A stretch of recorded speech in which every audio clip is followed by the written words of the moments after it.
vamos entonces a traer este mensaje que ha puesto el Señor en el corazón, titulado Nuestro modelo de mayordomía en Cristo. Estamos siguiendo la línea. El domingo pasado, dentro del mensaje presentado por el pastor Epiménides, estaba el tema de la mayordomía, y este domingo vamos a continuarlo, basados en un pasaje que también incluso se introdujo en el mensaje de la misión en el mes anterior, que es Juan 17. Así que les invito a que me acompañen en la lectura de Juan 17 desde sus puestos. Voy a leer todo el pasaje. El pasaje base es Juan 17:4, sin embargo, para tener el contexto completo, vamos a leerlo desde el versículo 1 hasta el 5. Juan 17, del 1 al 5. Okay. Dice la palabra del Señor de la siguiente manera. Estas cosas habló Jesús, y levantando los ojos al cielo dijo: Padre, la hora ha llegado. Glorifica a tu Hijo, para que también tu Hijo te glorifique a ti, como le has dado potestad sobre toda carne, para que dé vida eterna a todos los que le diste. Y esta es la vida eterna, que te conozcan a ti, el único Dios verdadero, y a Jesucristo, a quien has enviado. Yo te he glorificado en la tierra, he acabado la obra que me diste que hiciese. Ahora pues, Padre, glorifícame tú al lado tuyo, con aquella gloria que tuve contigo antes que el mundo fuese. Amén. Amado Dios, te damos gracias, Señor. La honra y la gloria son para ti por siempre, Señor. Te damos gracias porque en este momento en particular nos habla, Señor. Te hemos presentado este culto, este servicio, Señor, de adoración de todo corazón, en espíritu y en verdad, Señor. Y ahora recibimos de ti tu palabra, tu respuesta a través de tu palabra, Señor. Prepara nuestros corazones, que tu palabra sea ministrada desde este lugar, tal como es tu voluntad, Señor. No pongas criterio alguno humano o mío, Señor, en este mensaje, sino que sea tu verdad hablando a través de este lugar, Señor. Que se mueva tu palabra, tu verdad, a través de cada corazón, de cada hermano aquí representado, que sea guardado, atesorado, Señor, y que pueda ser aplicado, Señor, al salir de aquí y proclamado, Señor, a las naciones. Toda honra y toda gloria te damos, Señor, por la fama de tu santo nombre en nuestro Señor Jesucristo. Amén. Muy bien, hermanos, vamos entonces a proceder con este mensaje, nuestro modelo de mayordomía, siguiendo el tema de la mayordomía. Y existen muchos pasajes que son muy frecuentemente utilizados para la enseñanza de la mayordomía. Sin embargo, esta mañana vamos a tomar incluso es una pequeña porción, es solamente un verso. Hemos dado el contexto desde el 1 al 5, pero particularmente vamos a basar el mensaje en el verso 4. Y de ese corto verso 4 se pueden extraer mucho fundamento, y siempre pensamos que antes de un tema tan amplio y tan práctico como es la mayordomía, porque la mayordomía es un concepto práctico más que teológico, que puede serlo, pero es práctico porque nos compete en la práctica hacerlo. Se puede extraer siempre, lo principal es el fundamento, la base. Si uno tiene el fundamento, la base de dónde nace ese concepto, pues en la práctica podemos hacerla conforme a la voluntad de Dios, sabiendo cuál es el fundamento de lo que estamos haciendo. Y eso lo podemos extraer de aquí, de ese verso 4, que lo voy a repetir. Dice: yo te he glorificado en la tierra, he acabado la obra que me diste que hiciese. Entonces, el domingo, hace buen par de domingos que hablamos de la misión y tocamos el pasaje de Juan 17. Hablamos de la misión de nosotros, tanto personal como en cuerpo de iglesia. Hablábamos de que este pasaje en Juan 17 es una oración sacerdotal, se le llama la oración sacerdotal de Cristo. Es una oración que él hace delante de sus discípulos, la hace en voz alta para que ellos incluso escuchen, pero siempre existe, como en toda oración, esa conversación íntima entre el Hijo y el Padre. Y esta oración se hace justo antes de él entregarse, porque eso fue lo que ocurrió, a el camino hacia la cruz. Muchas veces pensamos que lo apresaron y lo llevaron a la cruz, pero Él se entrega y nos lleva a todos a la cruz con ese sacrificio. Y aquí el Señor, Él no ora por sus necesidades personales en ese pasaje, lo pueden leer todo el 17, sino que también ora por la gloria del Padre y por el cumplimiento de su obra, particularmente en esta porción, por la gloria del Padre y el cumplimiento de su obra. El versículo 4 que tenemos de base es una declaración solemne, hermano. Dice Cristo aquí, afirma que ha glorificado al Padre en la tierra y que ha terminado la tarea que le fue encomendada por el Padre. Entonces esto no es producto del azar ni de impulsos humanos. Él declara en esa oración, en obediencia perfecta al plan eterno de Dios, que Él ha acabado la obra que le diste que hiciese, que me diste que hiciese. O sea que no es una obra hecha por improvisación en este tiempo que Cristo está en la tierra, sino que Él viene a cumplir una obra que se le dio, encomendada. En este versículo entonces encontramos el resumen de una vida vivida con propósito, de fidelidad, sujeción absoluta, y es el equivalente a lo que representa la mayordomía. Eso es lo que es un mayordomo. Entonces con ello se nos presenta el corazón de lo que significa la verdadera mayordomía. Quizás hoy en día nosotros no tengamos una referencia tan amplia de la mayordomía como la que en realidad tiene desde épocas antiguas. Tenemos referencias desde esa época, por ejemplo, en la propia Biblia. Un ejemplo muy frecuentemente visto en la Biblia sobre un mayordomo lo tenemos. Hay diferentes ejemplos, mayordomos fieles e infieles también, pero el ejemplo clásico que nosotros vemos de mayordomía lo tenemos en José, que fue mayordomo en la casa de Potifar. Y si uno, por ejemplo, analiza culturalmente e históricamente el concepto de la mayordomía, vamos a ver que ellos tenían diferentes responsabilidades, pero la principal característica que uno pudiera extraer de ellos también es que ellos tenían una autoridad plena delegada del amo. Plena delegada del amo. Ellos tenían responsabilidades, por ejemplo, de administración, de finanzas, inclusive hasta de educación. Ellos también hasta eran maestros. Generalmente se tenían mayordomos para propiedades extensas, castillos, palacios, etc. Y una de las cosas que caracterizaba también al mayordomo era que cualquier transacción que el mayordomo hiciera se consideraba legalmente como si fuese hecho por el amo. Cualquier transacción o cualquier palabra que el mayordomo diera se consideraba que era una transacción legalmente hecha por el amo. O sea, tenía una delegación plena el mayordomo. En los antiguos castillos, por ejemplo, uno, por ejemplo, se imagina los castillos y ve lo que hay de vestigios o lo que hay hoy en día de castillos, por ejemplo, en Europa y demás, medievales. Y una de las cosas que caracterizan a los castillos y demás es, por ejemplo, el jardín que tienen enfrente de la entrada principal del castillo. En aquella época se caracterizaba o se relacionaba la majestuosidad de ese jardín en tamaño, en surtido, en colores, en belleza. Se le relacionaba con la majestad del rey del castillo al reino al que pertenecía ese lugar, ese jardín. Y el cuidado, por eso que era muy importante el cuidado de ese jardín en ese castillo, por lo que les digo, y la responsabilidad de ese cuidado pertenecía al mayordomo. El cuidado de ese jardín pertenecía al mayordomo. Dios, hermanos, dio al hombre, dio en Adán el cuidado de un jardín. Dios dio en Adán el cuidado de un jardín. Y el hombre entregó toda esa condición por derrota al gran engañador. Pero todos sabemos que en un segundo Adán todo esto fue vindicado y restaurado.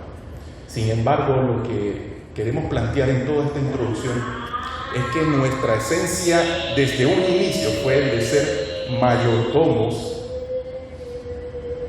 de algo que nos fue dado. Ustedes se imaginan la hermosura que debió tener ese jardín al cual se nos dio para ministrar. Si eso representaba desde aquellas épocas, por ejemplo, como les menciono, porque era un reflejo, era una luz de lo que pudo haber sido el jardín del Edén. Debe haber sido una majestuosidad impresionante. ¿Por qué? Porque en esa creación estaba el reflejo de su dueño. Ese jardín mostraba tal belleza, reflejando la belleza implícita en su dueño. Y se le da al hombre el cuidado de ese jardín. Nuestra naturaleza desde aquel tiempo era de ser mayordomos. Y hoy en día quizás ese concepto para nosotros es como extraño. Vivimos muchas veces, o vivimos por naturaleza para nosotros. Eso es lo que el hombre hizo al ser expulsado del jardín. Pero nuestra esencia inicial era el de ser mayordomos, de algo que se nos dio. De hecho, también para terminar con este concepto del mayordomo, y que sí quisiera mencionarlo, es que el mayordomo no solamente velaba por la administración y que todo fuera correcto con respecto a los bienes del amo o del dueño, sino que él también tenía la responsabilidad incluso de tener el cuidado de los demás siervos. Él también era un siervo de los siervos de alguna manera. Tenía algunos privilegios más, pero él se encargaba de las necesidades del resto de los siervos para que todo estuviera bien administrado y no hubiera ningún tipo de excusa y todo estuviera bien manejado. Por eso tenemos también muchos pasajes en la Biblia que nos muestran esa esencia de lo que era la mayordomía, porque quizás, y no es porque quizás, es que es así, en nuestra naturaleza está alejarnos de ese concepto. Y vemos también mayordomos fieles y también vemos mayordomos infieles. Recordemos ese pasaje de Lucas 16, donde un mayordomo disipaba los bienes del amo y él, de una manera con astucia, se le ocurre bajarle las deudas a los que le debían dinero a su amo. Como les he dicho, estos mayordomos tenían todas las transacciones que hacían era como si el dueño la hiciera, y le baja la deuda a los que le debían a su amo, procurando que estos le hicieran un favor en el futuro cuando perdiera su empleo, porque él estaba disipando los bienes del amo y había sido descubierto. Entonces ahí vemos también un mayordomo infiel. Entonces en la palabra tenemos todas estas presentaciones para que tengamos idea del concepto de mayordomía, y que esa fue nuestra esencia, es nuestra esencia desde la creación. Ahora enfrentamos entonces hoy en día una pregunta que es el centro de nuestra vida cristiana. ¿Nosotros estamos viviendo para cumplir la obra que Dios nos ha dado, o simplemente estamos ocupados en lo que nosotros queremos hacer, alejándonos del concepto de la mayordomía? En este mundo nosotros sabemos que nos atrae hacia lo que es la autosuficiencia. Ustedes van a ver muchos libros, podcasts, de todo en las redes que hablan sobre este tema: la autosuficiencia, la independencia, logros personales. Pero nosotros como creyentes sabemos que hemos sido comprados por precio y no vivimos para nosotros mismos. Hemos sido llamados para vivir para Cristo, para nuestro Señor. Nuestra vida, de alguna manera, de todas las maneras, ha sido comprada por precio, hermano. No nos pertenece. Ha sido dada con un propósito mayor. Todo lo que tenemos, tiempo, dones, recursos, proviene de Dios, hermanos, y está bajo nuestra administración, todo lo que usted tiene.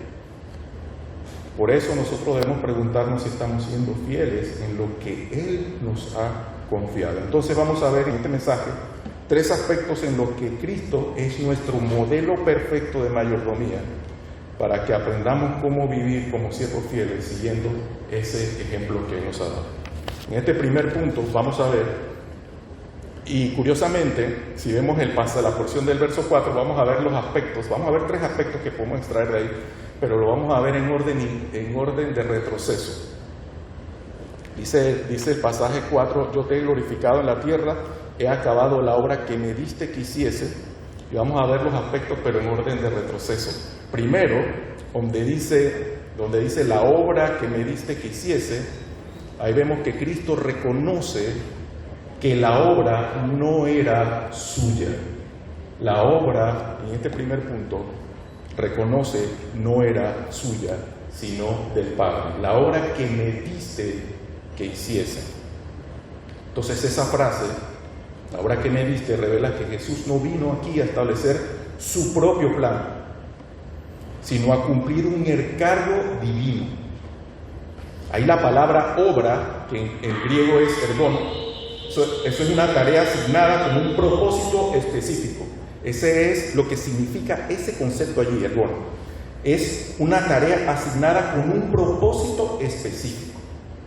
Entonces Jesús vivió como un siervo fiel, sujeto completamente a la voluntad del Padre, no actuando de forma independiente, sino como administrador de esa misión que le fue dada, esa misión celestial que le fue dada, que le fue confiada.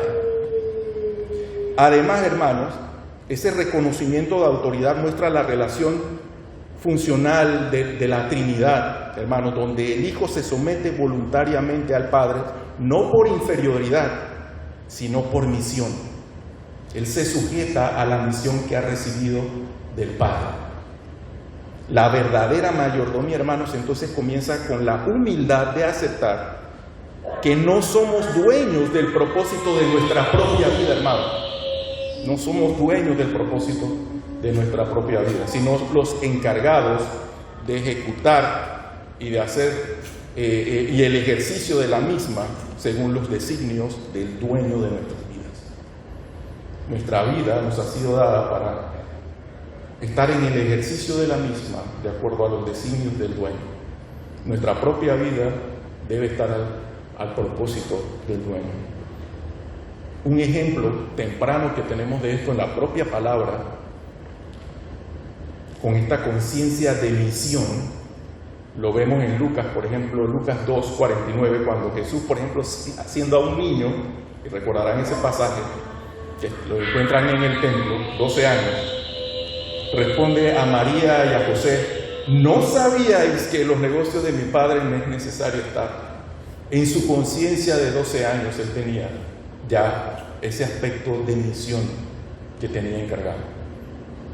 Esas palabras ahí revelan que independientemente de su edad física, de su juventud, él tenía muy en claro, él reconocía que su vida estaba orientada hacia una obra que no le pertenecía a él en sentido autónomo, sino que era recibida del Padre.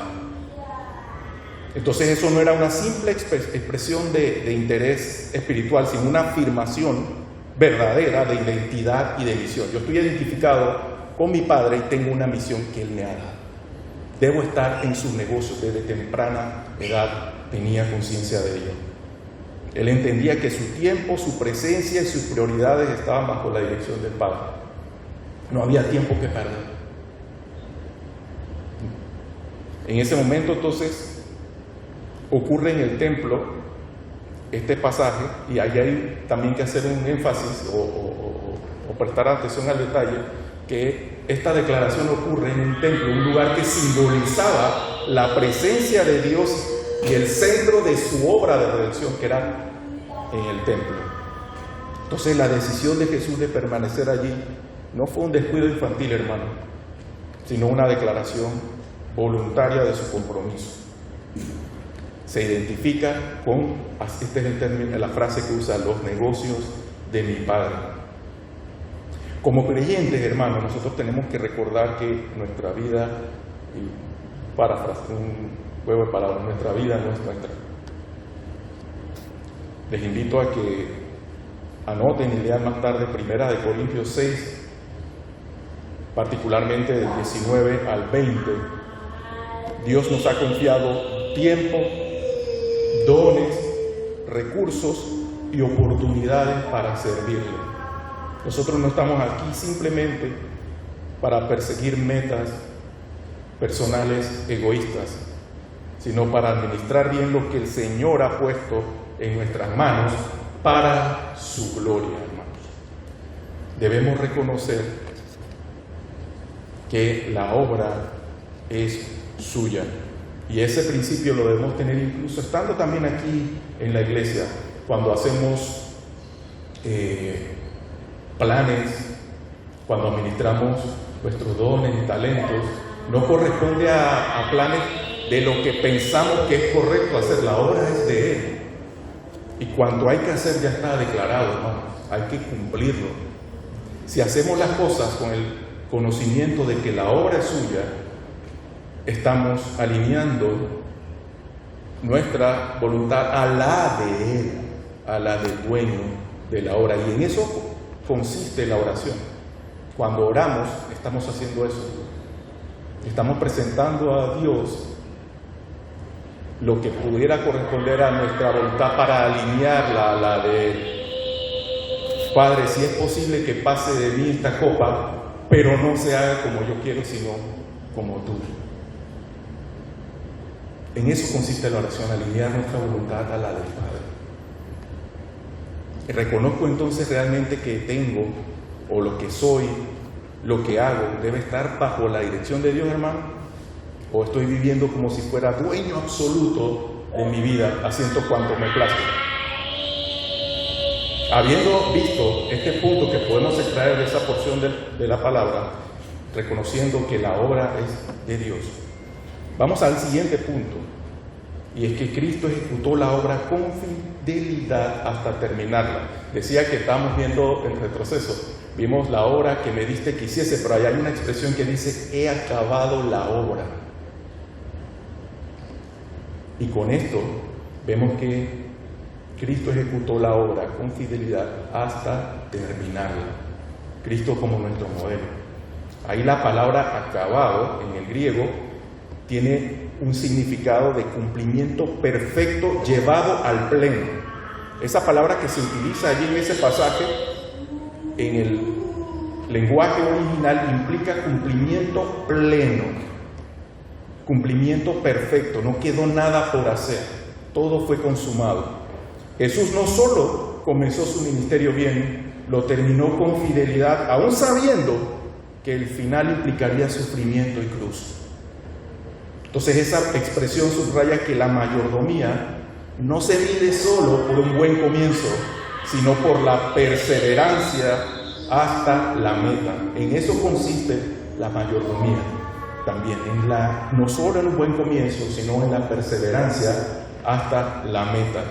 Además, allí ese verbo transmite la idea de completar con éxito una obra que ha sido asignada, no simplemente de concluirla con éxito. Cristo fue constante desde el principio hasta el fin, nunca desviándose de lo que el Padre le confió y mostrando que la fidelidad en la mayordomía se manifiesta principalmente en la perseverancia. Tenemos ejemplo en el apóstol Pablo al final de su vida, cuando en 2 Timoteo 14:7 podemos leer que dice: he peleado la buena batalla, he acabado la carrera, he guardado la fe. He acabado la carrera, he guardado la fe. Pero también resaltando que dice que ha peleado la buena batalla. Toda carrera implica batallas. Esas palabras allí reflejan un espíritu semejante al de Cristo en Juan 17:4. Él no solo empezó una obra, sino que la llevó hasta el final en fidelidad al encargo que recibió del Señor. Su vida no fue fácil, hubo batallas, ni libre de oposición. Él no tuvo el camino allanado para cumplir la obra, pero perseveró hasta el fin porque entendía que esa misión no era suya, sino que había sido encomendada por alguien mayor, por Dios. Así como Jesús no abandonó su tarea, no abandonó, Pablo permaneció firme en ella hasta cumplir. Es interesante cómo Pablo describe en ese pasaje ese devenir. Dice una carrera, y todos sabemos y tenemos idea de lo que corresponde en una carrera. Implica esfuerzo continuo, constancia y dirección. La batalla y la fe que se menciona también representan lucha espiritual, hermano, constante, y la lealtad al Evangelio que mantuvo hasta el último día. Entonces esa imagen es poderosa porque encarna el tipo de fidelidad que se requiere o que define una verdadera mayordomía. No una dedicación parcial o intermitente, sino una entrega sostenida que busca terminar la obra de manera íntegra como Cristo lo hizo. Y nosotros somos llamados a exhortarnos para sostenernos en perseverancia en la obra, cada uno. Por eso somos un cuerpo, no estamos solos. Somos llamados a exhortarnos en perseverancia, en seguir, en sostenernos, en levantar al caído para continuar. Debemos ser fieles, hermanos, en lo que Dios nos ha dado, ya sea grande o pequeño. No todos, por ejemplo, somos llamados a ir a un lugar hostil del planeta a llevar el Evangelio, pero lo que sí somos llamados todos es a ser fieles en el lugar en que estamos, en el hogar, en el trabajo, en la iglesia, y allí hay obra que hacer. La verdadera mayordomía, hermanos, no se abandona cuando las cosas se ponen difíciles. Se mantiene firme hasta que el Señor diga: bien, buen siervo, fiel. Sabemos que la obra muchas veces no concluye en el punto en que la entreguemos. El Señor nos puede llamar antes, pero debemos procurar llegar a la meta hasta que el Señor nos diga: bien, buen siervo, fiel. Entonces, ¿estoy yo perseverando en la obra de Dios? ¿O me he cansado, me he distraído, me he desanimado? Nosotros debemos perseverar, hermanos, y repito una vez más, exhortándonos y animándonos unos a otros a continuar en la obra. Y si no he empezado, a empezarla. Y como tercer punto, hermanos, que podemos extraer de esta porción, que es en la primera parte, como decíamos, va en retroceso, es la glorificación a Dios. Cristo buscó la gloria del Padre en lo que hizo, no la suya. Hemos visto primeramente que Él reconoció que la obra no es suya, la llevó a cabo hasta su término con fidelidad, y en este tercer punto, en ella, todo lo que hizo, buscó la gloria del Padre.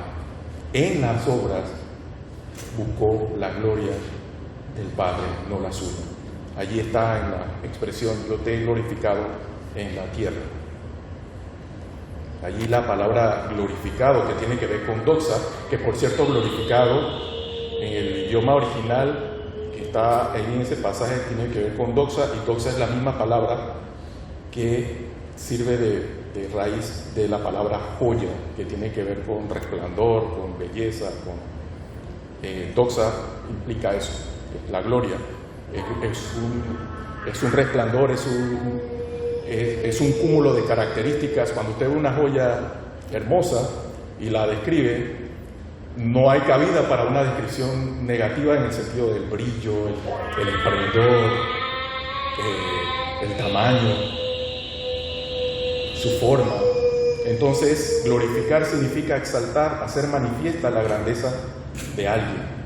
Entonces Jesús vivió cada día para dar gloria al Padre, para exaltar y manifestar su grandeza.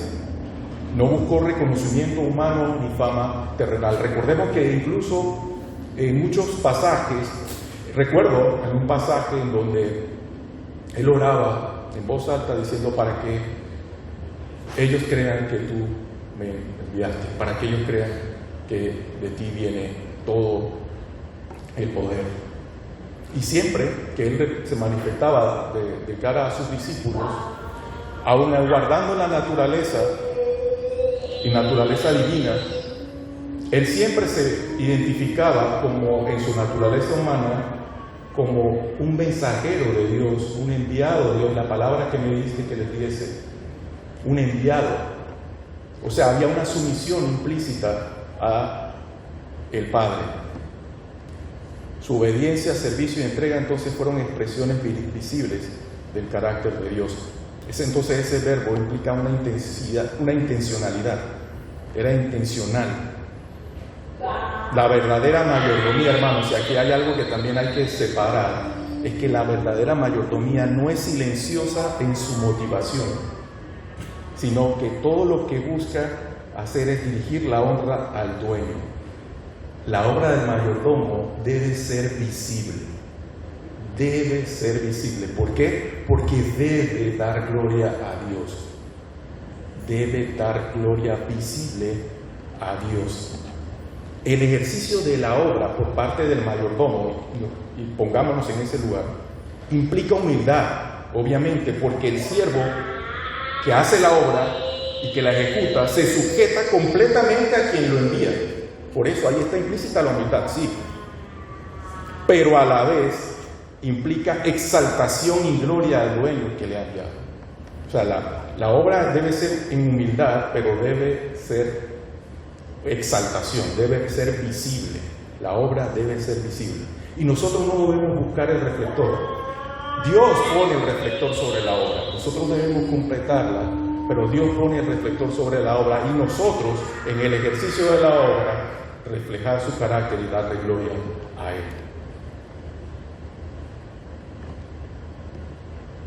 La gloria es para Él, no para el siervo, sino para aquel a quien pertenecen los recursos y el cumplimiento final. Dios es el dueño y toda la gloria es para Él. Podemos tener todos los recursos y mano de obra para cumplir lo que nos propongamos, pero si no es la voluntad de Dios, esa obra no se hace. Y cualquier gloria que intente sacar de ella es vana y pasajera.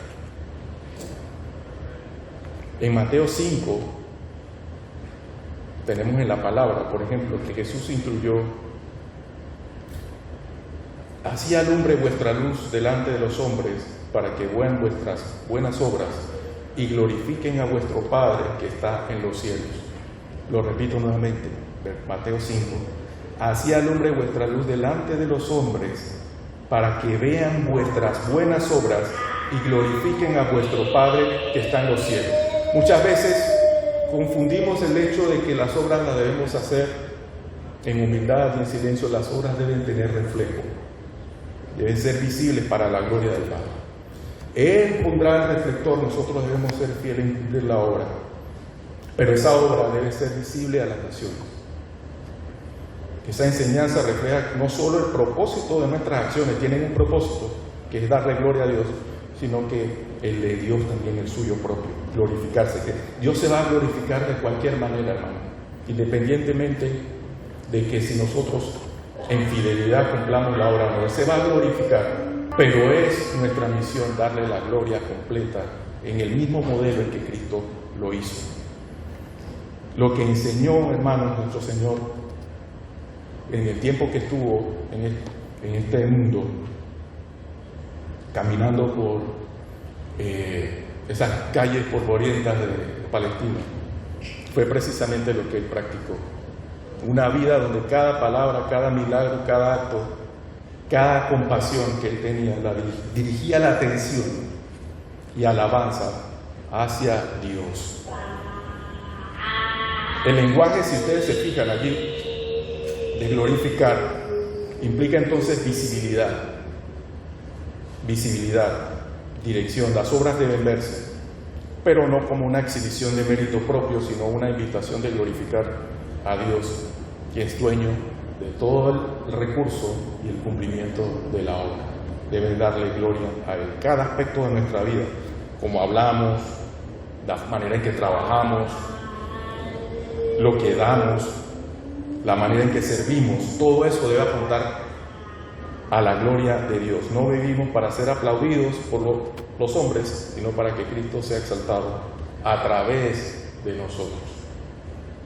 Una vida de mayordomía, hermanos, fiel, refleja la luz de Dios. Debemos mantenernos siempre en esos tres conceptos. Reconocer que nuestra vida no es nuestra, hemos sido comprados por precio. Todos los recursos que Dios nos ha dado es de Él y deben ser ministrados con el concepto de mayordomía, con fidelidad. Debemos ser perseverantes en cumplir la misión para la que hemos sido llamados, exhortándonos unos a otros de la manera en que Cristo cumplió hasta el final, hasta decir todo ha sido consumado, y que toda la gloria no es para el mayordomo, sino para el Señor, para su amo. Entonces, ¿lo que hago en mi vida glorifica al Padre, hermanos? ¿O simplemente yo estoy buscando agradar más a los hombres? Cristo, hermanos, es el modelo supremo de mayordomía. Hemos visto que Cristo es el modelo supremo de mayordomía. Él reconoció que su obra venía del Padre la ejecutó con fidelidad y vivió para glorificar a Dios en todo lo que hizo.